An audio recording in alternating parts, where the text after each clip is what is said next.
नमस्कार दोस्तों, आज हम आईटीआर 2 को कैसे फाइल करना है वो सीखेंगे। इसकी कंप्लीट प्रोसेस मैं आपको बताऊंगी इसमें और सभी हेड्स की इनकम को हम आज कवर करेंगे। इसके लिए सबसे पहले हमको इनकम टैक्स के पोर्टल पर आना होगा। www.incometax.gov.in को ओपन करें। पोर्टल पर आने के बाद लॉगिन पर क्लिक करें। लॉगिन करने के लिए हमको यूजर आईडी और पासवर्ड चाहिएगा। यूजर आईडी पैन नंबर होगा। अपना पैन नंबर देने के बाद कंटिन्यू पर क्लिक करके अपना पासवर्ड इंटर करें और फिर कंटिन्यू पर क्लिक करें। लॉगिन करने के बाद आप अपना फॉर्म 26 एस और एआईएस को चेक कर लें। चेक करना इसलिए जरूरी है क्योंकि इससे द्वारा आपको पता चल जाएगा आपकी जितनी भी टीडीएस टीसीएस हुए हैं या अपने शेयर्स हैं या म्यूचुअल फंड की यूनिट्स हैं या बैंकिंग ट्रांजेक्शन है, ये सभी आपके इसमें एआईएस में 26 एस में आपको मिल जाएंगे। तो इससे क्या होगा, जब ये आप मैच कर लेंगे तो आपको पता चल जाएगा कि आपकी कौन कौन सी इनकम है और सभी इनकम आप अपने रिटर्न में ले लें। क्योंकि यदि आप रिटर्न में कोई इनकम आपकी रह जाती है तो आपके पास इनकम टैक्स का नोटिस आ जाएगा। 26 एस को चेक करने के लिए आपको ई फाइल पे जाना होगा। ई फाइल में इनकम टैक्स रिटर्न में व्यू फॉर्म 26 एस का ऑप्शन आएगा। यहाँ पर जाकर आप अपना 26 एस चेक कर सकते हैं। इसके साथ ही एआईएस के लिए आप यहाँ पे देखेंगे तो यहाँ पर आपको ऑप्शन दिखेगा, यहाँ पर एआईएस लिखा हुआ है। यहाँ पर आप एआईएस की अपना जाकर आप एआईएस पोर्टल पर जाकर अपना एआईएस चेक कर सकते हैं। चलिए अब हम इनकम टैक्स रिटर्न फाइल करने की प्रोसेस स्टार्ट करते हैं। इसके लिए आपको सबसे पहले ई फाइल के अंदर इनकम टैक्स रिटर्न में फाइल इनकम टैक्स रिटर्न पर क्लिक करना है। या फिर आप चाहें तो आप डायरेक्ट जो आपको यहाँ पे दिख रहा होगा फाइल नाउ पर भी आप क्लिक कर सकते हैं। इसके द्वारा भी हम रिटर्न फाइल कर सकते हैं। इनकम टैक्स अब हमको असेसमेंट ईयर सिलेक्ट करना है। अभी जो हम रिटर्न फाइल कर रहे हैं वो कर रहे हैं फाइनेंशियल ईयर 22-23, यानी कि इस रिटर्न में हम 1 अप्रैल 22 से 31 मार्च 23 तक की सभी इनकम को लेंगे। तो 22-23 के लिए असेसमेंट ईयर क्या होगा आपका 23-24। तो यहाँ से हम assessment year current assessment year 23-24 को सिलेक्ट करेंगे। मोड ऑफ फाइलिंग में ऑनलाइन सिलेक्ट करके कंटिन्यू पर क्लिक कर देंगे।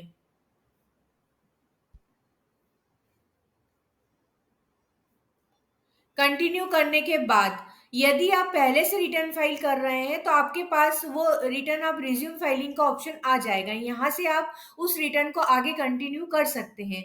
अगर नया रिटर्न फाइल करना है तो स्टार्ट न्यू फाइलिंग पर क्लिक करें। यहाँ पर अपने इंडिविजुअल एचयूएफ अदर्स आप सिलेक्ट करें, उसके बाद कंटिन्यू पर क्लिक कर दें। अब आपको बताना है कि कौन सा आईटीआर फॉर्म आपको भरना है। तो हम यहाँ पर आईटीआर 2 भरना चाहते हैं। यहाँ पर देखिए सभी इंडिविजुअल और एचयूएफ जिनकी की इनकम जो है बिजनेस और प्रोफेशन से इनकम नहीं है वो आईटीआर 2 फाइल कर सकते हैं। यदि आपकी बिजनेस और प्रोफेशन की इनकम है तो आप आईटीआर 2 फाइल नहीं कर सकते। हाँ, शेयर से म्यूचुअल फंड से इनका आपने शेयर परचेज किया है, इनमें इन्वेस्टमेंट किया है तो आप फिर आप आईटीआर 2 फाइल कर सकते हैं। बाकी सभी सोर्सेज के लिए चाहे salary, house property, capital gain, other sources के लिए हम आईटीआर 2 फाइल कर सकते हैं। प्रोसीड विद आईटीआर 2 पर क्लिक करेंगे। लेट्स गेट स्टार्टेड पर क्लिक करेंगे। अब आपको बताना है कि आपकी जो इनकम है वो बेसिक एग्जाम्पशन लिमिट से ज्यादा है, यानी कि जो 2.5 3 लाख की लिमिट है उससे ज्यादा है, या फिर कोई स्पेसिफाइड आपने ट्रांजेक्शन किए हैं जैसे कि 1 करोड़ इससे ज्यादा आपने करंट अकाउंट में डिपॉजिट किया है, 2 लाख या उससे ज्यादा आपने फॉरेन ट्रेवल पे एक्सपेंस किए हैं, या फिर 1 लाख से ज्यादा का इलेक्ट्रिसिटी बिल का पेमेंट किया है। तो यहाँ से आप सिलेक्ट कर लें या आप अदर्स का भी ऑप्शन ले सकते हैं। फिर कंटिन्यू पर क्लिक करेंगे। अब हमको शेड्यूल सिलेक्ट करना है। शेड्यूल आपकी रिक्वायरमेंट के हिसाब से, यानी कि आपकी जो जो इनकम है वो शेड्यूल हमको लेने हैं। सबसे पहले जनरल वाला शेड्यूल है। जनरल में पार्ट ए जो है वो सिलेक्ट है, इसको आप ये सही है आपका। उसके बाद हम लेंगे इनकम वाला शेड्यूल। हम तो इनकम में जाएंगे। अब यहाँ पर आपको ध्यान रखना है जो जो आपके ऊपर एप्लीकेबल है। यदि आपकी सैलरी की इनकम है तो सैलरी, हाउस प्रॉपर्टी है तो हाउस प्रॉपर्टी। यहाँ पर मैं आपको लगभग सभी हेड का बताऊंगी, इसलिए यहाँ पर मैं हाउस प्रॉपर्टी भी सिलेक्ट करूंगी। आपके ऊपर जो एप्लीकेबल है आप वो ही शेड्यूल सिलेक्ट करें। कैपिटल गेन ले लिया शेड्यूल, कैपिटल गेन के साथ लॉन्ग टर्म कैपिटल गेन के लिए सेक्शन 112A सिलेक्ट करें। उसके बाद यदि आपके पास कोई वर्चुअल डिजिटल असेट्स जैसे कि क्रिप्टो करेंसी भी है ट्रांसफर हुई है, तो आप ये शेड्यूल वीडीए को सिलेक्ट करें। उसके बाद अदर सोर्सेज, जिसमें interest, dividend, any other special income जो है वो अदर सोर्सेज में आएगी। इसके लिए अदर सोर्सेज को सिलेक्ट कर लें। यदि आप एसपीआई में आपको यदि कोई स्पाउस, माइनर चाइल्ड, किसी और की इनकम आपकी इसमें क्लब हो रही है, तो आप ये एसपीआई वाला शेड्यूल भी सिलेक्ट करें। एसआई शेड्यूल स्पेशल इनकम आपको यहाँ पर सिलेक्ट करना है। इसमें स्पेशल रेट से जो टैक्सेबल होती है इनकम उसके लिए होता है, जैसे कि कैपिटल गेन में होता है, तो यहाँ पर हमको सिलेक्ट करना है। उसके बाद यदि कोई एग्जाम्ड इनकम है तो हम ये एग्जाम्ड इनकम वाला शेड्यूल सिलेक्ट कर लेंगे। कोई पास थ्रू इनकम है तो वो यहाँ पर सिलेक्ट कर ले। फॉरेन सोर्स से कोई इनकम है तो वो यहाँ पे एफएसआई सिलेक्ट कर ले। और यदि कोई टैक्स रिलीफ मिलती है तो ये वाला शेड्यूल आप सिलेक्ट कर लें। उसके बाद ये तो हमने इनकम वाले शेड्यूल सिलेक्ट कर लिए। उसके बाद हमको डिडक्शन वाले सिलेक्ट करने। डिडक्शन में जो जो डिडक्शन आपके ऊपर एप्लीकेबल है, जैसे एटीजी है, डबल जी ए, एटीडी है, या चैप्टर 6 की आपके एटीसी, एटी सीसीडी, एटीई, इस इनके अलावा जितनी भी एटी की डिडक्शन है वो यहाँ पर इसमें आपको सिलेक्ट करना है। तो आप ये सिलेक्ट कर ले। इसके साथ आप एटीडी की डिडक्शन भी लेना चाहें तो एटीडी ले लें। जो भी आपके ऊपर एप्लीकेबल हो आप सिलेक्ट कर लें। ये तो हमने किया डिडक्शन वाला। उसके बाद हम आते हैं टैक्स। टैक्स में आपका टीडीएस, टीसीएस और कंप्यूटेशन ऑफ इनकम टैक्स सारी डिटेल आपकी आती है। ये सभी शेड्यूल आप सिलेक्ट रहने दें। उसके बाद हम चलेंगे अदर्स।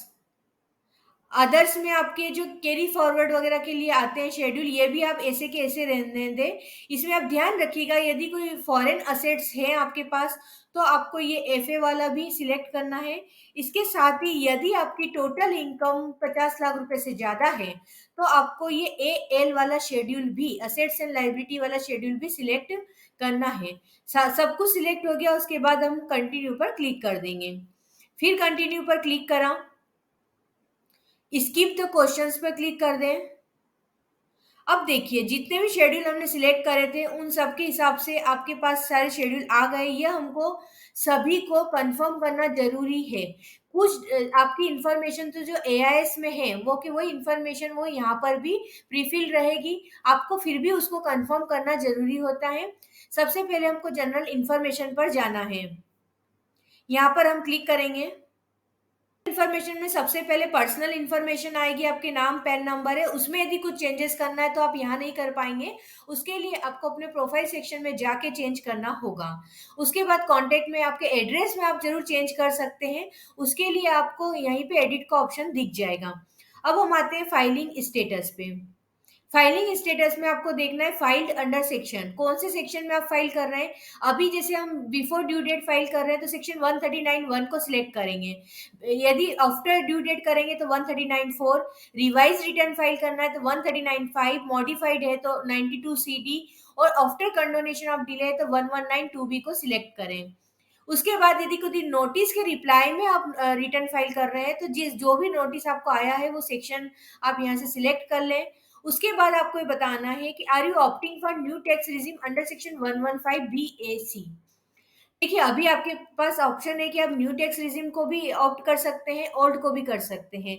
यदि न्यू टैक्स रिजिम को ऑप्ट करते हैं तो उस जैसे यहाँ पे यस किया तो इसमें क्या होगा, ये सारी डिडक्शन जैसे कि सेक्शन 10 की है, एचआरए वगैरह है, स्टैंडर्ड डिडक्शन है सैलरी के लिए, उसके बाद एटीसी की डिडक्शन है, ये डिडक्शन आप नहीं ले पाएंगे। तो इसमें क्या होता है कि नए टैक्स को यदि आप ऑप्ट करते हैं तो आप ये सारी भी डिडक्शन नहीं ले पाएंगे, और लेकिन हाँ उसकी टैक्स रेट कम होगी। और यदि आप इसको ऑप्ट नहीं करते हैं तो आपको क्या मतलब, आप ऑल टैक्स रिजिम को ऑप्ट कर रहे हैं तो ऑल टैक्स में क्या होता है कि आपकी टैक्स रेट जरूर ज्यादा है लेकिन उसमें इन सभी डिडक्शन का बेनिफिट आपको मिल जाएगा। तो ये कंपेयर आपको करना पड़ेगा, पहले ही अपनी टोटल इनकम को कंपेयर कर ले कि उस पर कितना टैक्स आपको कौन सी स्कीम में बन रहा है। इसके लिए मैं टैक्स कैलकुलेटर की लिंक दूंगी, उस लिंक पे जाकर आप अपनी इनकम डाल दें और देख ले कि कौन से आपके लिए कम टैक्स बन रहा है, वो स्कीम यहाँ पर आप ऑप्ट कर सकते हैं। चलिए अब नीचे की ओर आएंगे।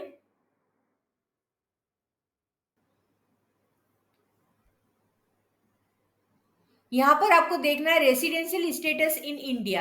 यहाँ पर हम सिलेक्ट करेंगे रेसिडेंट, अगर आप नॉन रेसिडेंट है नॉन रेसिडेंट सिलेक्ट करें। उसके बाद रेसिडेंशियल स्टेटस, आप कितने दिन से यहाँ पर रेसिडेंट है सिलेक्ट कर लें। उसके बाद ये सब पे आपको यदि आपके ऊपर एप्लीकेबल है तो यस करें, नहीं तो नो कर दें। यहाँ पर भी नो करें।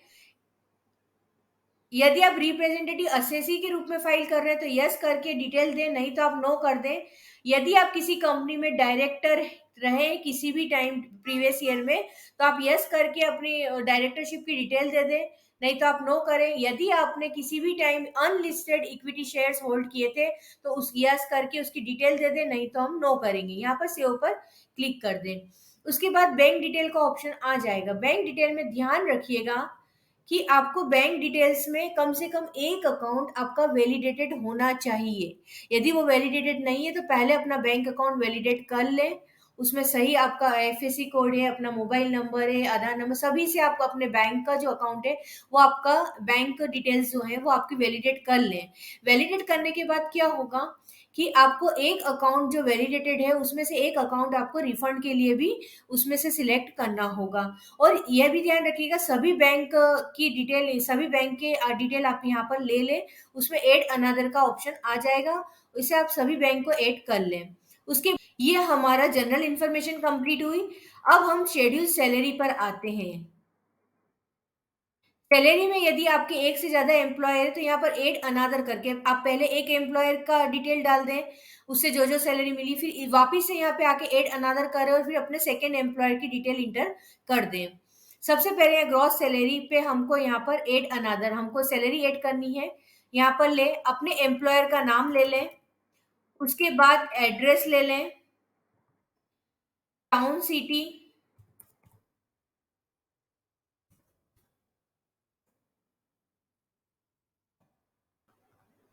उसके बाद यहाँ पर पिन कोड डाल दें। यहाँ पर स्टेट वो ले लेगा। आप नेचर ऑफ एम्प्लॉयर डाल दें, अपने एम्प्लॉयर का नेचर यहाँ से सिलेक्ट कर लें आप। अगर आप पेंशनर है तो पेंशनर ले लें, सेंट्रल गवर्नमेंट, स्टेट गवर्नमेंट या अदर्स का ऑप्शन आप सिलेक्ट कर लें।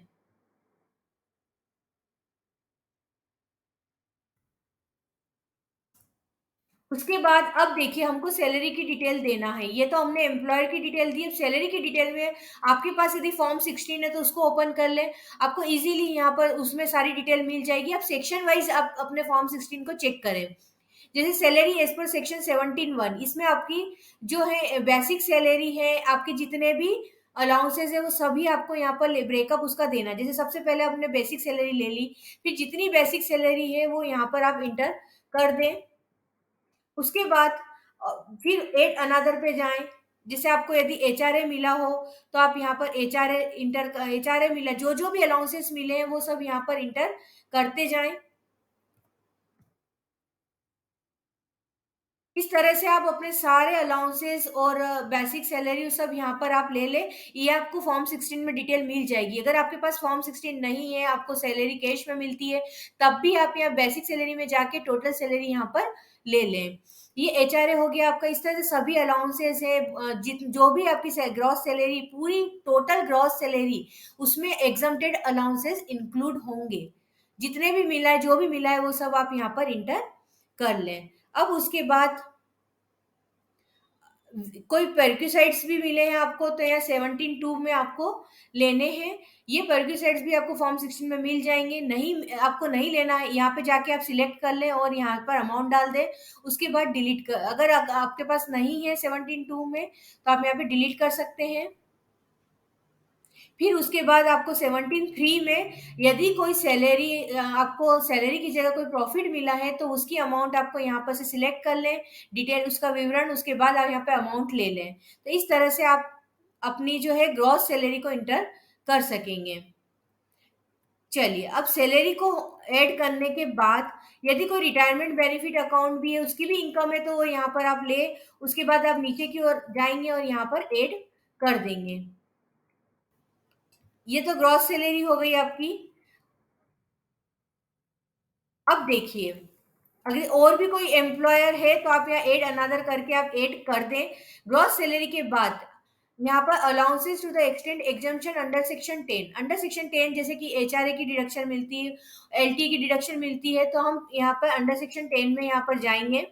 और यहाँ पे जितनी भी हमको मिलती है, यहाँ पे हम एड अनदर पर क्लिक करेंगे। जैसे मान लीजिए कि मुझे यहाँ एचआरए की डिडक्शन मिलती है।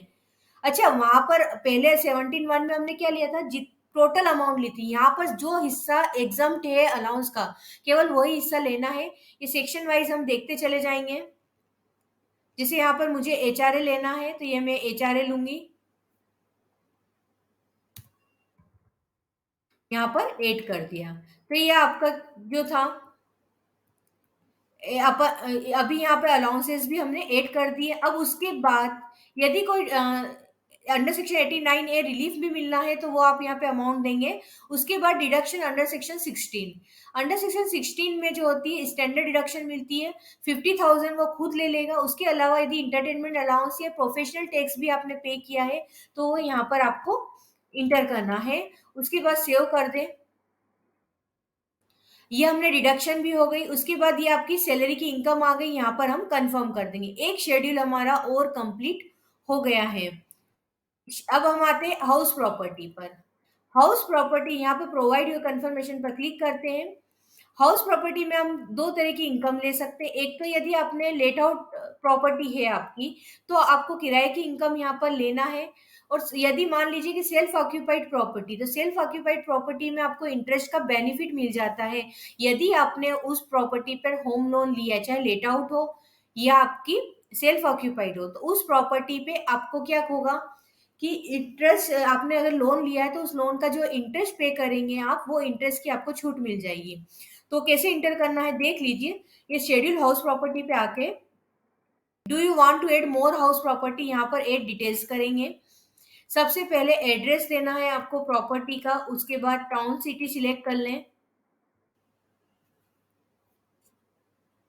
पिन कोड ले लें आप यहाँ पर। उसके बाद owner of the property select करना है कि आप खुद है प्रॉपर्टी के ऑनर है, सेल्फ में, माइनर स्पाउस, तो यहाँ पर सब सेल्फ सिलेक्ट किया हमने।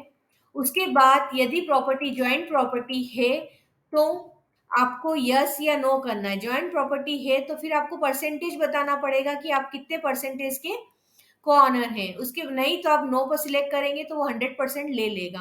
टाइप ऑफ हाउस प्रॉपर्टी, अब यहाँ पर हम सबसे पहले सेल्फ ऑक्यूपाइड देख लेते हैं। सेल्फ ऑक्यूपाइड ले लिया हमने। सेल्फ ऑक्यूपाइड में आपको क्या बेनिफिट होता है, इसमें आपने जो कैपिटल लोन लिया था उसका इंटरेस्ट की छूट आप यहाँ पर ले सकते हैं। तो यहाँ पर देखिए, यहाँ पर हम इंटरेस्ट की डिडक्शन हमने ले ली। यदि कोई पुराना रेंट मिलता है तो यहाँ पर हम 30% लेस करके लिखते हैं। ये तो सेल्फ ऑक्यूपाइड प्रॉपर्टी, इसलिए यहाँ पर कुछ भी नहीं आएगा। यहाँ पर हम ऐड कर देंगे।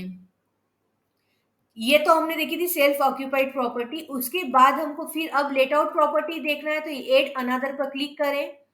उसके बाद फिर वही हम प्रॉपर्टी का एड्रेस दे दें, टाउन सिटी।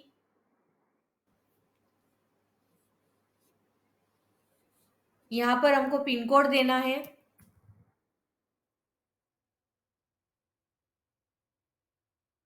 उसके बाद owner of the property select कर लें। ऑनर ऑफ द प्रॉपर्टी के बाद वही प्रॉपर्टी आप ज्वाइंट है क्या, नो करेंगे तो आपका 100% ले लेगा। टाइप ऑफ प्रॉपर्टी में हमने लेट आउट ले लिया। अब देखिए लेट आउट में आपको यहाँ पर डिटेल देनी है, आपको टेनेंट का नाम देना है। उसके बाद सेव कर दें। अगर एक से ज्यादा किराएदार है तो एड अनदर करके आप ऐड कर सकते हैं। ग्रॉस रेंट रिसीव्ड, आपको टोटल ग्रॉस रेंट कितना रिसीव हुआ यहाँ पर आपको अमाउंट लेनी है। जैसे हम मान लीजिए 3,50,000 मुझे रिसीव्ड हुआ है। उसके बाद इसमें से कोई अमाउंट आपको नहीं मिली है तो आप वहां पे क्या करेंगे, यहाँ पर ये अमाउंट ले लेंगे कि इतनी अमाउंट हमको नहीं मिली है। अगर लोकल अथॉरिटी को टैक्स पे किया है तो यहाँ पर हमको इंटर करना है। उसके बाद जो 30% की इसमें डिडक्शन मिल जाती है, तो 30% डिडक्शन वो खुद ले लेगा। नीचे आ जाए, या इस प्रॉपर्टी पे यदि आपने कोई लोन लिया है और उस पर इंटरेस्ट पे किया है, ये ध्यान, तो यहाँ पर इंटरेस्ट की छूट आपको मिल जाएगी। चलिए, अगर कोई पुराना रेंट आपको मिलता है तो उस रेंट में से आप 30% लेस करके, मतलब उस रेंट का 70% हिस्सा आप यहाँ पर इंटर कर दे और यहाँ पर ऐड कर दे। तो इस तरह से आपकी यदि कोई लेट आउट प्रॉपर्टी है तो उसको आप यहाँ पर लेंगे। एक बात का ध्यान रखिएगा कि जैसे सेल्फ ऑक्यूपाइड प्रॉपर्टी में इंटरेस्ट तो हमने इंटरेस्ट की छूट तो आपने यहाँ पर ले ली, और जो प्रिंसिपल अमाउंट जो होता है जो हम लोन चुकाते हैं उसमें प्रिंसिपल जो चुकाते हैं उसकी हम डिडक्शन एटीसी में लेते हैं। तो इस तरह से हाउस प्रॉपर्टी की नेट इनकम आ जाएगी। जैसे सेल्फ ऑक्यूपाइड में जो 1.5 लाख रुपए का लॉस था वो इस इनकम लेट आउट प्रॉपर्टी से एडजस्ट होकर आपकी फाइनल हाउस प्रॉपर्टी की इनकम आ गई है। अब यहाँ पर हम कंफर्म कर देंगे।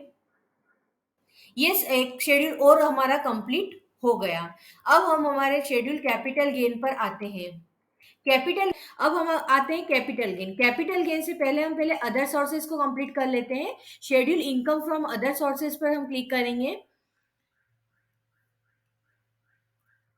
इसमें पहले हमको वो सोर्सेस लेने हैं, वो इनकम लेनी है जो जिस पर कि नॉर्मल एप्लीकेबल रेट से या इंटरेस्ट ग्रॉस पर हम क्लिक करेंगे। इसको एडिट कर देंगे। यहाँ शो डिटेल्स पर भी आप जा सकते हैं। इसमें आ रहा है कि आपकी कौन कौन सी इनकम इसे एआईएस से ले ली है, तो आप यहाँ से चेक कर लें। और यदि इस लिस्ट में आपको कुछ ऐड करना है या कम ज्यादा जो भी करना है आपको एडिट करना है, तो हम यहाँ एडिट पर जाएंगे। एडिट पे गए। अब जैसे सेविंग बैंक का इंटरेस्ट था 7838, तो इस सेविंग बैंक के इंटरेस्ट को भी आप ध्यान रखें क्योंकि इसकी हमको सेक्शन 80 टीटीए में छूट मिल जाएगी। तो ये इस पहले जो सेविंग बैंक का जो इंटरेस्ट होता है वो हमको अदर सोर्सेज में लेना होता है। इसके साथ यदि कोई डिपॉजिट पे इंटरेस्ट है, इनकम टैक्स रिफंड है, रिफंड पे कोई इंटरेस्ट मिला है, वो सारी इनकम यहाँ पर आपको लेना है। इसके बाद आप सेव पर, इसमें यदि आपको कुछ ऐड करना हो तो आप ऐड कर सकते हैं। इसके बाद हम सेव पर क्लिक कर देंगे। तो ये तो हो गई हमारी नॉर्मल रेट से जो एप्लीकेबल होती थी अदर सोर्सेज की इनकम, वो हो गई है। अब इसके नीचे की ओर आप आएंगे तो आपको दिखेगा इनकम, सेकेंड नंबर पर income chargeable eight special rate. अब स्पेशल रेट पर क्लिक करें, उसमें एड डिटेल्स पर क्लिक करें। एड डिटेल्स में आप जाएंगे तो nature of income, nature of income में आपकी ये जो भी ये क्या होता है कि स्पेशल रेट मतलब इन पर किसी पर 30% की टैक्स रेट से आपको टैक्स 30% की रेट से आपको टैक्स देना होगा। जैसे कि विनिंग फ्रॉम लॉटरीज है, इनकम चार्जेबल अंडर सेक्शन 115 बीबी है। इसके अलावा ये सारी आप डिटेल देख लें, जो भी आपके ऊपर एप्लीकेबल होती है या फिर any other income chargeable eight special rate, तो वो इनकम आप यहाँ पर से सिलेक्ट कर ले। तो यहाँ पे हम विनिंग फ्रॉम लॉटरीज हमने लिया, यहाँ पर हमने अमाउंट डाल दी 5000 रुपीज, उसको यहाँ पर हम ऐड कर देंगे।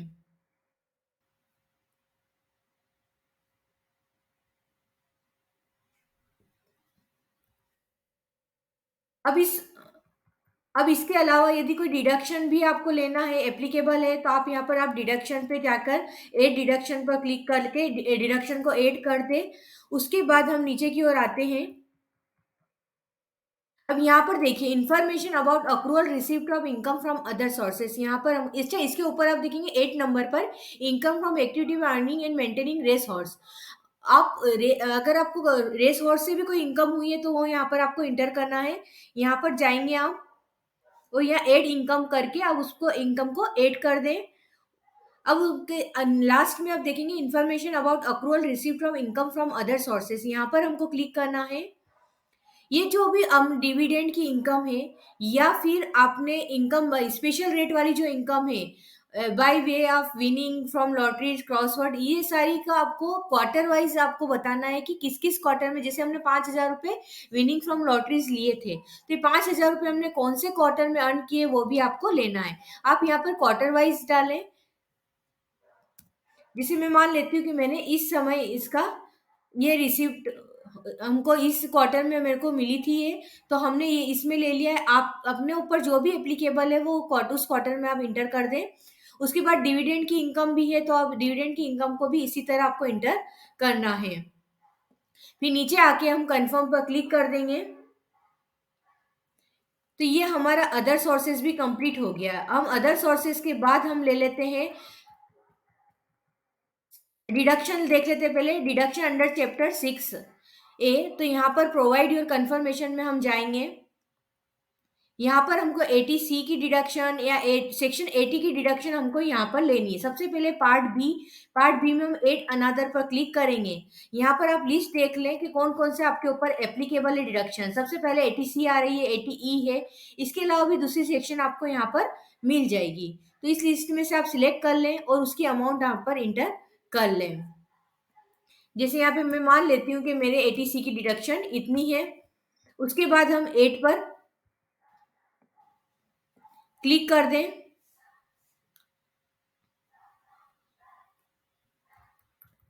उसके बाद आप ये देखेंगे पार्ट बी के बाद पार्ट सी पर हमको क्लिक करना है। यहाँ पर क्लिक करें, एड अनदर पर क्लिक कर दें। यहाँ पर कौन सी इनकम लेनी है? यदि कोई आपने सेविंग बैंक अकाउंट का इंटरेस्ट है 80 AA, या फिर यदि रेसिडेंट सीनियर सिटीजन के केस में 80 या 80U है, यहाँ पर भी आप डिडक्शन देख लें। अगर इस जो भी आपके ऊपर एप्लीकेबल हो उसकी अमाउंट यहाँ पर आप ले सकते हैं। अब जैसे हम मैंने बताया था सेविंग बैंक का इंटरेस्ट हमने अदर सोर्सेस में लिया था, तो ये 10,000 रुपए तक की हमको यहाँ पर छूट मिल जाती है, तो वो यहाँ पर हम ले लेते हैं। उसके बाद हम जाएंगे यहाँ पर सेव पर क्लिक कर दें, नीचे कंफर्म पर क्लिक कर दें। ये हमने जो थी यहाँ पर एटीसी की डिडक्शन ले ली है। अब हमको यहाँ पर लेना है, अब हम 80D की डिडक्शन लेंगे, शेड्यूल 80D को कंप्लीट करेंगे। यहाँ पर आकर हमको 8 डिटेल्स पर क्लिक करना है। इसमें दो भाग में आपको इसमें बताना है। फर्स्ट वाले पॉइंट में ये है कि आपने अपनी या अपनी फैमिली में यहाँ पर आपका स्पाउस और आपके चिल्ड्रन इंक्लूड होंगे, पेरेंट्स इंक्लूड नहीं होंगे। तो आप या आपकी फैमिली में सीनियर सिटीजन है तो आप यस करें, नो करें। और यदि आप क्लेम ही नहीं कर रहे हैं तो not claiming for self and family कर दें, और क्लेम कर रहे हैं और सीनियर सिटीजन है तो यस, या नहीं तो नो कर दें। फिर उस हिसाब से आपको यहाँ पर डिटेल देना होगी। इसी प्रकार यदि आपके सीनियर सिटीजन आपके पेरेंट्स हैं तो आपको यहाँ पर अब सेकेंड वाले में आपको पेरेंट्स के बारे में बताना है कि क्या अपने पेरेंट्स के लिए आप क्लेम कर रहे हैं। यदि नहीं कर रहे हैं तो नॉट क्लेमिंग सिलेक्ट कर लें, और यदि पेरेंट्स आपके सीनियर सिटीजन है तो यस, नहीं तो नो पर क्लिक करें। और यहाँ पर आप आपकी हेल्थ इंश्योरेंस है, प्रिवेंटिव हेल्थ चेकअप है, उसकी अमाउंट को इंटर कर दें। तो इस तरह से आप शेड्यूल 80D को भी कंप्लीट कर दें। यहाँ पर हम 8 कर देंगे। उसके बाद नीचे की ओर जाएं, कंफर्म पर क्लिक कर दें। ये एक शेड्यूल हमारा और कंप्लीट हो गया है। अब उसके बाद हम कैपिटल गेन पर वापस आते हैं। शेड्यूल कैपिटल गेन, यहाँ पर हमको क्लिक करना है। अब शेड्यूल कैपिटल गेन में सबसे पहले आपको बताना है कि आपने जो असेट्स ट्रांसफर की है वो कौन सी है। इस लिस्ट में से आपको सिलेक्ट करना है। सबसे पहले लैंड और बिल्डिंग है, तो आप यहाँ पर सिलेक्ट करें। यदि इक्विटी शेयर्स या म्यूचुअल फंड की यूनिट्स है और उस पर आपको शॉर्ट टर्म कैपिटल गेन हुआ है तो आप 111A, आप सेकेंड वाला ऑप्शन आपको सिलेक्ट करना है। इक्विटी शेयर्स या म्यूचुअल फंड में यदि आपको लॉन्ग टर्म कैपिटल गेन हुआ है तो आपको 112A, थर्ड ऑप्शन आपको सिलेक्ट करना है। अच्छा, शॉर्ट टर्म कैपिटल गेन है, लॉन्ग टर्म कैपिटल गेन है, ये सारी डिटेल आपको आप जब जिस भी ब्रोकर से आप ट्रांजेक्शन करते हैं अपने शेयर मार्केट के, उससे आप पूरा कैपिटल गेन का स्टेटमेंट ले लें। उसमें सभी डिटेल आपको इजीली अवेलेबल हो जाएगी। आपको पता चल जाएगा कि आपको शॉर्ट टर्म कैपिटल गेन हुआ, लॉन्ग टर्म हुआ, सब उसमें रहता है। इसके अलावा यदि कोई असेट ऐसी है जो कि आपने सेल की है लेकिन इस लिस्ट में नहीं है, तो from sale of assets other than all the above listed items, यहाँ पर आप सिलेक्ट करके इसमें आप दूसरी असेट्स को भी आप इसमें इंटर कर सकते हैं। अब यहाँ हम कंटिन्यू पर क्लिक करेंगे। सबसे पहले हम लैंड और बिल्डिंग को देख लेते हैं। यहाँ पर 8 डिटेल्स पर हमको क्लिक करना है।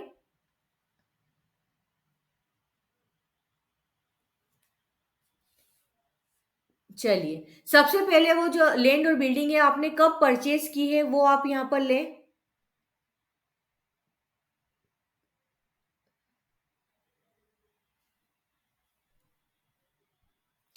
फिर उसके बाद डेट ऑफ सेल, कब आपने उसको बेची है वो डेट आप यहाँ पर ले लें, कैलकुलेट कर लें। अब देखिए ये असेट्स आपने आपकी नीचे आ जाएगा कि आपने कितने मंथ होल्ड की है और ये लॉन्ग टर्म है या शॉर्ट टर्म है। यहाँ पर आ गया कि ये जो असेट्स है वो आपकी लॉन्ग टर्म कैपिटल गेन हुआ है। इसके ऊपर आपको यहाँ पर नीचे 8 पर क्लिक करें। यहाँ पर आपका आ जाएगा full value of consideration receivable, सब आपने कितनी में आपने असेट्स आपने सेल की है वो वैल्यू, सेल वैल्यू यहाँ पर आपको लेनी है। जैसे मान लीजिए कि यहाँ पे हमने 9 लाख रुपए में अपनी असेट्स को सेल किया है। उसके बाद value of property as per stamp valuation, stamp valuation के हिसाब से आपकी प्रॉपर्टी की वैल्यू क्या है वो वैल्यू यहाँ पर लेना है। इसमें आपको एक चीज ध्यान रखनी है कि इसके थर्ड पॉइंट आप देखेंगे फुल वैल्यू ऑफ कंसिडरेशन। इसमें क्या होता है कि एक वैल्यू आपके पास है सेल वैल्यू, दूसरी वैल्यू स्टाम्प वैल्यू। अब इन दोनों में से कौन सी वैल्यू आपको कैपिटल गेन के लिए ली जाएगी वो आप यहाँ पे समझ लें। जैसे कि यहाँ पर मैं ले रही हूँ 9,50,000 रुपए, ठीक है। तब 9 लाख, इन दोनों में से जो वैल्यू ज्यादा होती है वो वैल्यू कैलकुलेट होगी, ये यहाँ पे आ जाएगा। लेकिन अब यहाँ पे देखिए, यहाँ लेकिन इन दोनों में से ज्यादा 9,50,000 है, लेकिन ये 9 लाख ही ले रहा है। क्यों? क्योंकि इसमें दोनों का जो डिफरेंस है, आपको 9 लाख का 10% देखना है। 9 लाख का 10% होता है 90,000 रुपए, मतलब 9,90,000 रुपए तक यदि स्टाम्प वैल्यूएशन है तो आपकी 9 लाख ही वैल्यू ली जाएगी। लेकिन इसका मतलब इन दोनों में जो डिफरेंस है वो 10% से ज्यादा का है, तो फिर आपको स्टाम्प जो भी वैल्यू ज्यादा होगी वो ली जाएगी। लेकिन यदि 10% से कम का डिफरेंस है तो फिर आपकी जो है सेल वैल्यू ही यहाँ पर ले लेंगे। अब जैसे यहाँ पे देख लिए 9,90,000 रुपये 10% को इंक्लूड करते हुए होती है, तो 9,90,000 तक तो 9 लाख ही लेगा। लेकिन यदि यहाँ पर हम 10 लाख रुपए ले लेते हैं, 10 लाख लिए तो उसने 10 लाख ले ली, क्योंकि ये क्या थे, इसके 10% से ज्यादा डिफरेंस हो चुका था, तो यहाँ पे 10 लाख उसने ले लिए। उसके बाद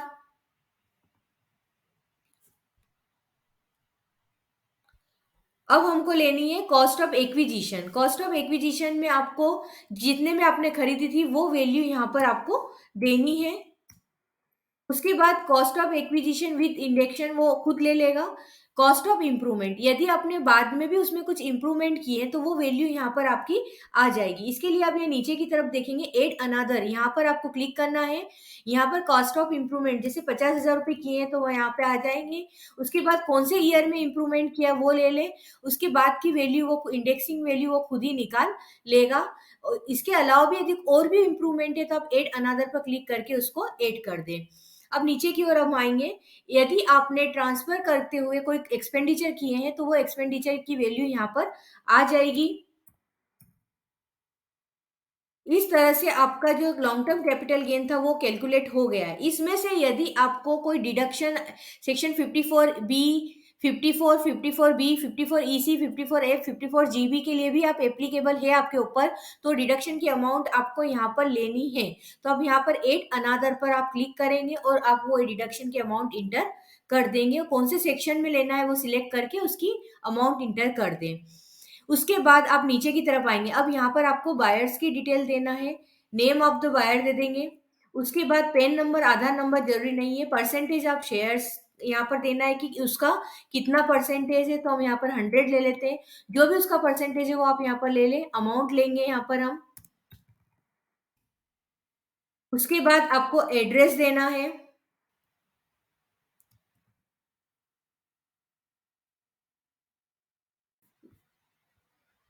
पिन कोड डाल दें आप। पिन कोड से वो स्टेट खुद ही ले लेगा। उसके बाद ऐड कर दें। ये तो था हमारा लॉन्ग टर्म कैपिटल गेन। अब हम इसी में देख लेते हैं कि यदि शॉर्ट टर्म कैपिटल गेन होगा तो उसको आपको कैसे लेना है। तो अब हम इसी को रीसेट करके बता देती हूँ मैं आपको कि यदि शॉर्ट टर्म है तो कैसे लेना है। यहाँ पर रीसेट पर जाएंगे।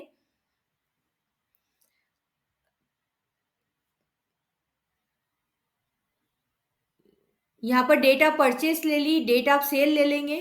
उसके बाद आप कैलकुलेट पर क्लिक करें। देखिए यहाँ पर आ गया कि आपको शॉर्ट टर्म कैपिटल गेन हुआ है। उसके बाद अब यहाँ पर एट क्लिक करेंगे। शॉर्ट टर्म कैपिटल गेन में इंडेक्सिंग का कोई बेनिफिट नहीं मिलता है। स्टाम्प वैल्यू का जैसे मैंने बताया था 10% वाला, वो यहाँ पर भी एप्लीकेबल होता है। यहाँ पर आपको फुल वैल्यू ऑफ कंसिडरेशन आपको यहाँ पर लेना है। जैसे कि हम ले लेते हैं यहाँ पे।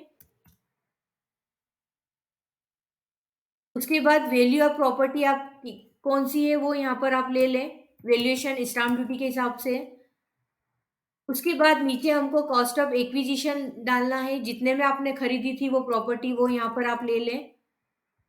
अब जितना भी आपका बैलेंस है शॉर्ट टर्म कैपिटल गेन वो आपका आ जाएगा। इसमें से यदि कोई सेक्शन 54B में आपको रिडक्शन लेनी हो तो रिडक्शन भी आप ऐड यहाँ पर कर सकते हैं। उसके बाद ऐसे ही यहाँ पर बायर की डिटेल भी हमको फिर देनी होगी।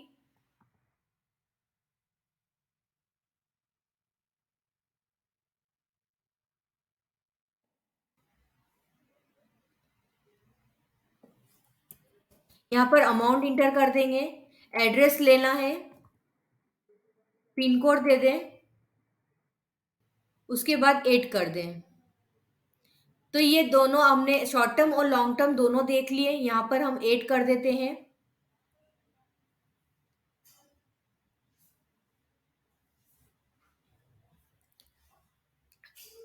अब देखिए यहाँ पर, अब उसके बाद हम इक्विटी शेयर्स पर आते हैं। इक्विटी शेयर्स में सबसे पहले जो 111A है वो शॉर्ट टर्म कैपिटल गेन के लिए है, यहाँ पर हमको सिलेक्ट करना है। उसके बाद ऐड डिटेल्स पर क्लिक कर दें। म्यूचुअल फंड की यूनिट्स हो, शेयर्स हो, शॉर्ट टर्म कैपिटल गेन कौन सी सेक्शन में, सेक्शन 111A सिलेक्ट कर लें। उसके बाद अब आपको चाहे शेयर्स है या म्यूचुअल फंड की यूनिट्स है, उन सभी को मिलाकर आपने जितनी भी फुल वैल्यू ऑफ कंसिडरेशन आपको लेना है। अच्छा, ये सारी डिटेल आपको कहाँ मिलेगी? आप जो कैपिटल गेन स्टेटमेंट लेंगे उसमें आपको ये सब डिटेल आपको मिल जाएगी। तो शॉर्ट टर्म कैपिटल गेन में आपको अलग अलग नहीं देना है कि शेयर्स की अलग दे, म्यूचुअल फंड की अलग दे। आपको टोटल वैल्यू जो भी है कंसिडरेशन की वो यहाँ पर आपको इंटर कर देना है। अब उसके ऊपर आप अब यहाँ पर नीचे की ओर जाएंगे, आप उस कॉस्ट ऑफ एक्विजिशन, वो आपने कितने में परचेज किए थे उन सब की टोटल वैल्यू और परचेज की वैल्यू भी यहाँ पर आप ले लें। उसके बाद कॉस्ट ऑफ इम्प्रूवमेंट का यहाँ कोई महत्व नहीं है। एक्सपेंडिचर यदि आपने कुछ किए हैं तो वो एक्सपेंडिचर ट्रांसफर वाले वो यहाँ पर आपको लेना है। उसके बाद नीचे की ओर आ जाए, आप यहाँ पर ऐड कर दें। ये हो गया शॉर्ट टर्म कैपिटल गेन। उसके बाद अब हमको लेना है long term capital gain. Short term capital gain हमारा इससे कितना निकला है, 1,49,000। अब नीचे की ओर जाएंगे हम, अब हमको लेना है 112A long term capital gain. यहाँ पर हम सिलेक्ट करेंगे, यहाँ पर ऐड डिटेल्स पर क्लिक करें। अब देखिए यहाँ पर आके आपको सबसे पहले यदि कोई आप डिडक्शन है अंडर सेक्शन 54F में आपको डिडक्शन लेनी है तो डिडक्शन की अमाउंट यहाँ पर हमको इंटर करना है। और उससे भी पहले आपको व्यू शेड्यूल 112A। अब यहाँ पर आपको लॉन्ग टर्म कैपिटल गेन के लिए आपको यहाँ शेड्यूल पहले फिल करना होगा, तो ये शेड्यूल पर हम क्लिक करेंगे। अगर आपके बहुत सारे इसमें क्या है, सभी शेयर्स और उसकी डिटेल्स हमको अलग अलग देनी होती है। आपकी शेयर्स की है, म्यूचुअल फंड की यूनिट हमको अलग अलग देना होगी। तो आप चाहें तो सीएसवी अगर बहुत ज़्यादा आपके हैं ट्रांजेक्शन, तो आप सीएसवी टेम्पलेट को डाउनलोड करके उसको फिल करके अपलोड कर दें, या फिर हम ऐड डिटेल्स पर जाकर हम एक के बाद एक इंडिविजुअल भी आप उसको यहाँ पर फिल कर सकते हैं। आप आपको यहाँ पर लेना है स्टेट यूनिट आपने एक्वायर किए तो बिफोर 31 जनवरी 2018 किया है या आफ्टर किए हैं। यदि आपने बिफोर 31 जनवरी 2018 लिया है तो यहाँ पर आपको ISIN कोड लिखना है। यहाँ पर नेम ऑफ शेयर्स यूनिट आ जाएगा। उसके बाद number of shares, total number of shares कितने हैं वो लेने हैं। सेल प्राइस पर शेयर्स आपको बतानी, यहाँ पे ध्यान रखिएगा जो सेल प्राइस है वो पर शेयर्स आएगी। उसके बाद एक ही शेयर की प्राइस यहाँ पर सेल प्राइस आएगी। उसके बाद आपको यहाँ पर कॉस्ट ऑफ एक्विजिशन देना है। कॉस्ट ऑफ एक्विजिशन यहाँ आपको टोटल देनी, जितने भी शेयर्स हैं उन सबकी cost of acquisition, total cost of acquisition आपको यहाँ पर लेनी है। यहाँ पर सेल प्राइस हमने पर शेयर्स एक शेयर्स की ली थी, लेकिन कॉस्ट ऑफ एक्विजिशन आपको पूरे शेयर्स की लेनी है।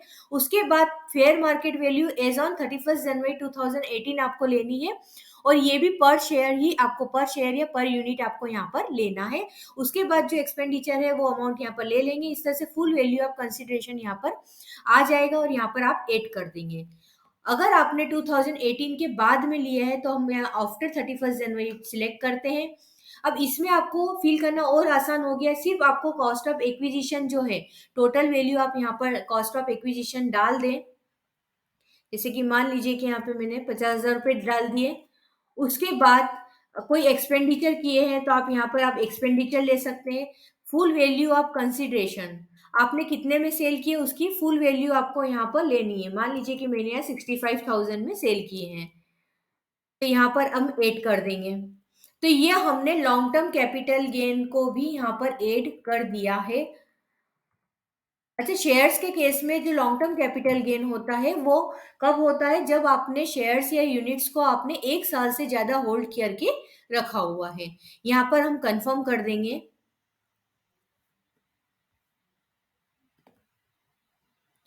चलिए, अब शेड्यूल कैपिटल गेन अभी कंप्लीट नहीं हुआ है, अभी भी इसमें कुछ बाकी है। यहाँ पर हम फिर से जाएंगे शेड्यूल कैपिटल गेन पर, यहाँ पर कंटिन्यू पर क्लिक करें। अब यहाँ पर आप पहले देख ले, जैसे लैंड और बिल्डिंग पर हमको शॉर्ट टर्म कैपिटल गेन हुआ था 1 लाख रुपए का। उसके बाद इक्विटी शेयर्स पे हमको शॉर्ट टर्म कैपिटल गेन हुआ था 1,49,000 का। उसके बाद इक्विटी शेयर्स पे ही हमको लॉन्ग टर्म कैपिटल गेन हुआ था, वो अमाउंट भी हम यहाँ पर ले लेते हैं। अब उसके बाद देखिए, टोटल शॉर्ट टर्म इतना हो गया, total long term capital gain इतना हो गया है। यदि कोई आपकी यहाँ पे C2 पर देखेंगे आप, income from transfer of virtual digital assets, यदि आपकी कोई वर्चुअल डिजिटल असेट्स भी आपने ट्रांसफर की है तो आपको इसके लिए शेड्यूल VDA फिल करना होगा, वो अमाउंट भी यहाँ पर आ जाएगी। इस तरह से आपका टोटल कैपिटल गेन आ गया है। इसमें यदि कोई information about deduction claim against capital gain, यदि कोई डिडक्शन आपने क्लेम की है तो यहाँ एड डिटेल्स पे जाएं और यहाँ पर आप अपनी सेक्शन वाइज आप देख सकते हैं, यहाँ पे सिलेक्ट कर ले और डिडक्शन यहाँ पर आप ले लें। अभी हमारे पास कोई भी डिडक्शन हम क्लेम नहीं कर रहे हैं, हम आपके ऊपर जो एप्लीकेबल है वो आप यहाँ पर से डिडक्शन को ऐड कर सकते हैं। उसके बाद नीचे की ओर आप देखेंगे set off current year capital losses with current year capital gain. ये जो भी यदि कैपिटल लॉसेस होते हैं तो कैपिटल गेन से एडजस्ट हो जाएंगे, तो सेट ऑफ होंगे। तो इसको आप यहाँ पे नीचे की ओर जाएं और यहाँ पर कंफर्म, एक चीज और है, यहाँ पर आप देख लें कि कौन कौन से किस किस रेट से एप्लीकेबल है। देखिए, जो शॉर्ट टर्म कैपिटल गेन था 1,49,000 का शेयर्स के ऊपर, उसके ऊपर 15% की टैक्स रेट लग रही थी। इसके अलावा जो 1 लाख रुपए था उस वो एप्लीकेबल रेट से था। ये भी आप ध्यान रखें क्योंकि ये हमको इसकी बाद में रिक्वायरमेंट आएगी। तो 15% इसके लिए था 1,49,000 के लिए, फिर ये जो 1 लाख था वो एप्लीकेबल रेट से था, ये आप नोट डाउन कर लें। और नीचे की ओर जाएंगे, लॉन्ग टर्म कैपिटल गेन था वो 10% की ओर, 10% इस पे एप्लीकेबल हो रहा था। अब आप नीचे की तरफ जाके आप इस पर कंफर्म पर, आपको ये वाला जो था ये हो गया। उसके बाद अब देखिए, एक आपको नीचे दिखेगा information about accrual receipt of capital gain. इसको फिल करने के लिए ही मैंने जो अभी कहा था ना, अब इसकी रेट देख ले कौन कौन सी है, उसकी जरूरत हमको यहाँ पर पड़ेगी। लेकिन इस शेड्यूल को भरने से पहले अब हम ये अभी फिल कर देते हैं। जैसे यहाँ पर हम गए information about accrual receipt of capital gain, जितना भी कैपिटल गेन आपका ऊपर हुआ था वो सभी कैपिटल गेन आपको क्वार्टर वाइज बताना है कि कौन कौन से क्वार्टर में आपको कैपिटल गेन हुआ है। तो यहाँ पर हम एड डिटेल्स पर क्लिक करेंगे। अब देखिए, यहाँ पर एड डिटेल्स पर क्लिक किया, सबसे पहले आ रहा है शॉर्ट टर्म कैपिटल गेन, जिस पर की रेट क्या थी 15%। 15% शॉर्ट टर्म कैपिटल गेन हमारा कितना था 1,49,000 का। तो यहाँ पर आपको क्वार्टर वाइज लेना है। मैं ये मान के चल रही हूँ कि इस समय मेरा ये गेन हुआ था। आप स्टेटमेंट में से देख कर लिखें। उसके बाद आ रहा है शॉर्ट टर्म कैपिटल गेन 30% से, जी नहीं। उसके बाद है short term capital gain taxable at applicable rates. Applicable rates वाला भी हमने देखा था, कितना था वो शॉर्ट टर्म कैपिटल गेन जो लैंड और बिल्डिंग का था 1 लाख रुपए, वो भी हमको यहाँ पर लेना है। उसके बाद एक और लॉन्ग टर्म कैपिटल गेन 10% का हमारा बचा हुआ है, वो भी हम देख लेते हैं। यहाँ नीचे देखेंगे long term capital gain taxable at rate of 10%, वो हम ले लेते हैं। फिर देखिए, ये क्वार्टर वाइज आपको डिटेल देना जरूरी है, नहीं तो आपके एरर आ जाएगी। एक चीज का और ध्यान रखिएगा, अभी तो मैंने आपको पहले ही बता दिया, लेकिन ये वाला जो शेड्यूल है ये आप अब बाद में कंप्लीट, ये जो है information about approval receipt of capital gain, ये वाला आप बाद में फिल करें। बाद में इसलिए बोल रही हूँ मैं क्योंकि यहाँ पर आप जब देखेंगे ना, अभी तो क्या था, यहाँ पर आप देखेंगे यहाँ लास्ट में लिखा शेड्यूल BFLA, मतलब जो आपको वहां से जो फिगर आता है वो यहाँ पर आपको लेना है। BFLA जो शेड्यूल है अभी मैं बताऊंगी आपको, वहां पे जो फाइनल BFLA में क्या होगा कि पुराना जो कैरी फॉरवर्ड है वो सारा एडजस्ट होके जो कैपिटल गेन आएगा, उस कैपिटल गेन को अमाउंट को आपको क्वार्टर वाइज लेना है। तो अभी मैंने इसलिए ले ली क्योंकि मेरा ना तो इसमें पिछला भी कैरी फॉरवर्ड नहीं है और इस साल भी कोई लॉसेस नहीं है। तो पूरा एडजस्ट होने के बाद जो अमाउंट आती है बीएफएल शेड्यूल से, वो आपको यहाँ पर इंटर करना है। तो ये वाला जो शेड है, information about accrual receipt of capital gain, ये आप बाद में फिल करें, पहले बीएफएल शेड्यूल फिल करते हैं आपका। चलिए अब यहाँ पर हम ऐड कर देते हैं। ये ऐड हो गया, उसके बाद हम कंफर्म पर क्लिक कर देंगे। तो ये हमारा कैपिटल गेन वाला जो शेड्यूल था कंप्लीट हो गया है। आप ध्यान रखिए कि आपको कैपिटल गेन कंप्लीट करने से पहले आपको कौन सा शेड्यूल लेना है, schedule B F L A. तो हम यहाँ पर schedule B F L A से पहले से जाने से पहले पहले आप यहाँ पर देख लीजिए schedule C Y L A, यहाँ पर आते हैं। इसमें है details of income after set off current year losses. जो करंट ईयर के लॉसेस है वो सेट होने के बाद आपकी करंट ईयर की इनकम आ जाएगी, वो यहाँ पर आप चेक कर लें। उसके बाद कंफर्म पर क्लिक कर दें। अब उसके बाद हमको अभी भी बीएफएल के पहले आप ये सीएफएल वाला भी शेड्यूल ले लें, शेड्यूल सीएफएल पहले कंप्लीट कर लें।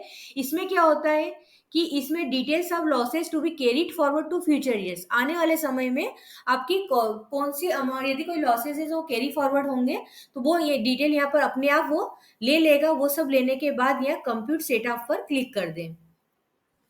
फिर उसके बाद आपको लेना है B schedule special income complete करें। आप यहाँ पे details of income which is taxable at special rate, यहाँ पर आपको कंफर्म करना है। स्पेशल इनकम कौन कौन सी, जैसे कि अभी हमने देखा शॉर्ट टर्म कैपिटल गेन जिसमें 15%, 10%, ये यहाँ पर आ गया है। 15% से आपको इतना टैक्स लगेगा, ये इनकम है।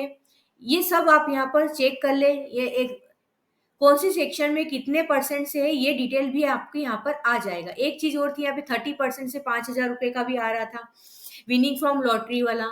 इस तरह से ये सारी आपको डिटेल आ गई है। उसके बाद हम जाएंगे नीचे की ओर, जाएं और कंफर्म पर क्लिक कर दें। ये सारे शेड्यूल होने के बाद अब हम आते हैं schedule B F L A, इस पर जाएं। ये है आपका, यहाँ पर आप देखेंगे current year income remaining after setup. यहाँ पे जाकर आपको देखना है कि शॉर्ट टर्म कैपिटल गेन कितना बचा है, लॉन्ग टर्म कैपिटल गेन कितना है, ये सब देख लें। और वहां पर आपको जो इनकम अक्रूवल और रिसिप्ट वाला था वो आपको फिल करना है।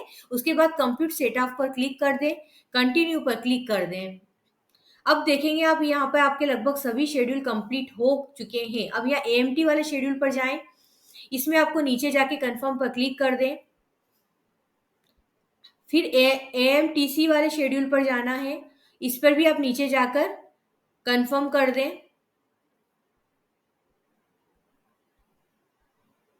अब हमारे 3 शेड्यूल बचे हुए हैं। अब उसके बाद आते हैं कंप्यूटेशन ऑफ टोटल इनकम, यहाँ पर हमको क्लिक करना है।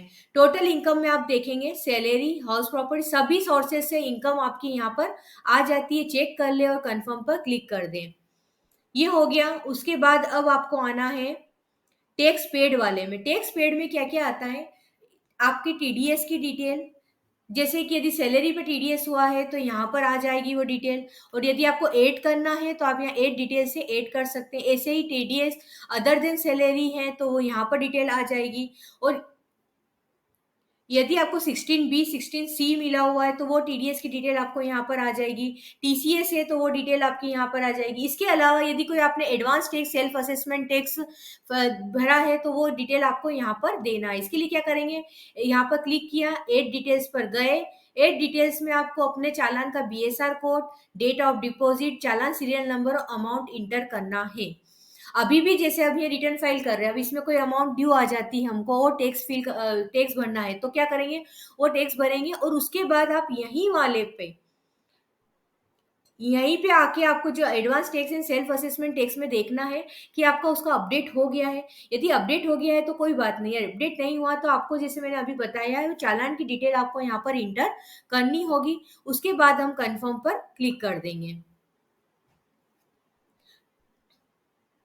तो ये वाला शेड्यूल भी हो गया। अब लास्ट शेड्यूल बचा है आपका टैक्स ऑन टोटल इनकम वाला, इस पर हम जाते हैं। इसमें आपको पता चल जाएगा कि आप यहाँ नीचे की ओर देखिए आपका कितना अमाउंट पेबल, जैसे इतनी अमाउंट हमारी अभी पेबल आ रही है। और ये हमको पे करनी है, और यदि रिफंड होता तो ये अमाउंट यहाँ पर आ जाती। इसके नीचे आप देखेंगे कि do you have any time during the previous year, यदि आपने कोई फॉरेन असेट्स होल्ड की हुई है या उससे कुछ इनकम है तो आप यहाँ पर सिलेक्ट कर लें या फिर आप नो कर दें। अब यहाँ पर आप देखिए अभी क्या होता है, अमाउंट ड्यू आ रही है तो आपके सामने ऑप्शन आ गया है पे नाउ का, तो हमको अब यहाँ पर पे नाउ पे क्लिक करना है। बिना पेमेंट किए आप रिटर्न फाइल ना करें। आप जैसे ही पे नाउ पर क्लिक करेंगे आपके सामने ऑप्शन आ जाएंगे, आप उस पर आप अपने online debit card, credit card, UPI जैसे भी आप चाहें वो आप पेमेंट कर दे। पेमेंट करने के बाद अब या तो आप कुछ समय वेट कर ले, आप वेट करेंगे तो इससे क्या होगा कि आपका जो चालान की डिटेल वो अपडेट हो जाएगी। और यदि आप चाहते हैं नहीं कि आपको तुरंत ही रिटर्न फाइल करना है तो आप अपना रिटर्न को फिर से ओपन करें और रिज्यूम फाइलिंग पे जाके अपने रिटर्न को ओपन करके आप यहाँ पर शेड्यूल पर आने के बाद या टैक्स पेड वाले शेड्यूल में जाए। टैक्स पेड में नीचे की ओर advance tax and self assessment tax पर देख लें। यदि यहाँ पर अपडेट हो जाए तो कोई बात नहीं, यदि अपडेट नहीं हुआ हो आपका चालान तो यहाँ पर आप इंटर करें। उसके बाद एड डिटेल्स पर क्लिक करके या अपने जो चालान की डिटेल यहाँ पर इंटर करें, बीएसआर कोड ये सब आपको चालान में मिल जाएगा। बीएसआर कोड है, डेट ऑफ डिपॉजिट है, चालान सीरियल नंबर, अमाउंट यहाँ पर देकर आप एड पर क्लिक कर दें। उसके बाद आप देखेंगे कि यहाँ पर आपका चालान एड हो जाएगा, अमाउंट आ गई है। अब यहाँ पर हम कंफर्म पर क्लिक कर देंगे। उसके बाद फिर से आपको computation of tax on total income पर फिर प्रोवाइड योर कंफर्मेशन पर फिर जाना है। उसके बाद आप प्रीव्यू रिटर्न पर क्लिक, उसको कंफर्म करने के बाद आप प्रीव्यू रिटर्न पर आप क्लिक कर दें। आप अपना रिटर्न का प्रीव्यू आप तभी देख पाएंगे जबकि आपका जो टैक्स जो है वो जीरो पे आप आ जाए, या तो आपका रिफंड हो या फिर आपका टैक्स कुछ भी ना बचे। अब आप ये preview and submit your return पर आने के बाद यहाँ पर राइट क्लिक करें। राइट क्लिक करने के बाद प्रोसीड टू प्रीव्यू पर क्लिक कर दें। उसके बाद पूरा प्रीव्यू चेक कर लें। उसके बाद प्रोसीड टू वैलिडेशन, एक एरर वो बता रहा है। अच्छा, बार बार जो आप जाएंगे एरर को ठीक करेंगे, एरर को ठीक करने के बाद फिर आपको शेड्यूल को जो लास्ट वाला शेड्यूल है उसको कंफर्म करके आपको प्रीव्यू वगैरह चेक करके आगे बढ़ना होगा। उसके बाद वैलिडेशन पे आने के बाद यहाँ पे अभी भी एक एरर बची हुई है, देख लेते हैं कि ये एरर कौन सी है।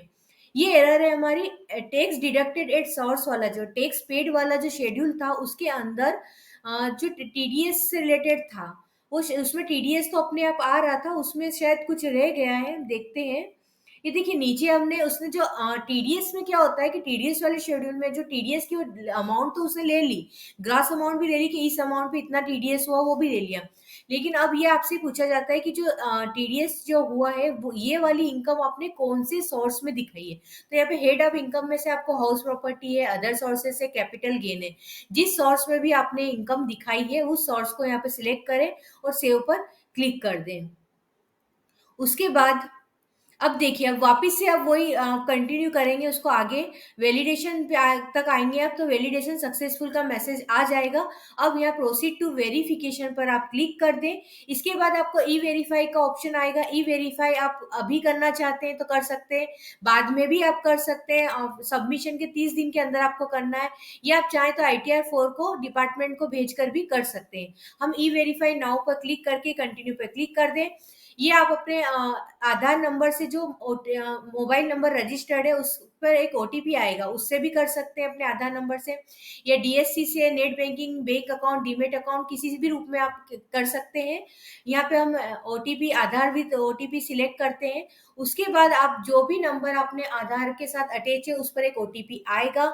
उस ओटीपी को वेरीफाई करने के बाद आपका जब ई वेरीफाई हो जाएगा तो आप वहां से अपने एक्नॉलेज में आप उसके बाद फिर ई वेरीफाई होने के बाद आप अपने को रिटर्न सबमिशन का आ जाएगा, वो अपना रिटर्न आप सबमिट कर दें। यदि आप ई वेरीफाई बाद में भी करना चाहें तो कर सकते हैं, आप अपना रिटर्न जो है वो सबमिट कर दें।